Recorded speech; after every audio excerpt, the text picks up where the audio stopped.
যথেষ্ট জোরালো ছিল এবং গত কিছুদিন ধরে তিনি যে কথাগুলো বলে আসছেন এই ব্যাপারে আমাদের অন্তত কোনো সংশয় নেই।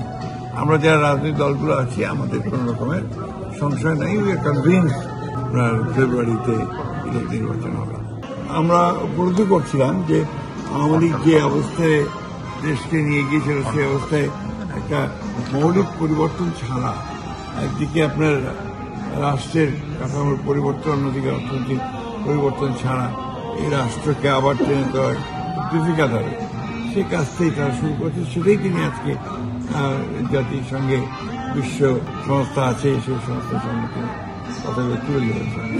সেদিক থেকে আমরা অত্যন্ত খুশি। এই জন্যে ফর দ্য ফার্স্ট টাইম তিনি বিরোধী রাজনৈতিক দলগুলোকে সরকারের কাজের সঙ্গে সম্পৃক্ত করে তিনি জাতিসংঘে নিয়ে এসেছিলেন এবং সেখানে তার যে মূল উদ্দেশ্যটা ছিল যে ইউনিটি অব দ্য নেশন, জাতির যে ঐক্য, এই ঐক্যটাকে প্রকাশ করা, যেটাতে আমি মনে করি ইউনিক আপনার একটা এফোর্ট এবং বাংলাদেশের প্রেক্ষিতে এটা খুবই প্রয়োজন।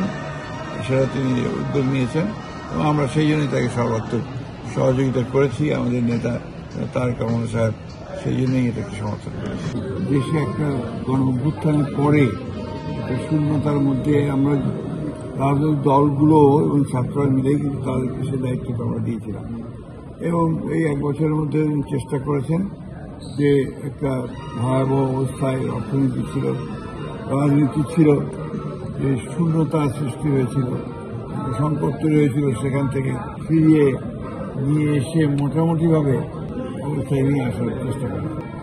আর এর সঙ্গে তার ভাষণের মধ্যে ওই কথাগুলোই এসছে, তার সরকার এসে কিভাবে তিনি কাজগুলো শুরু করেছেন এবং এই কাজগুলো দেশের অর্থনীতিকে আবার ফিরিয়ে নিয়ে আসার চেষ্টা করা।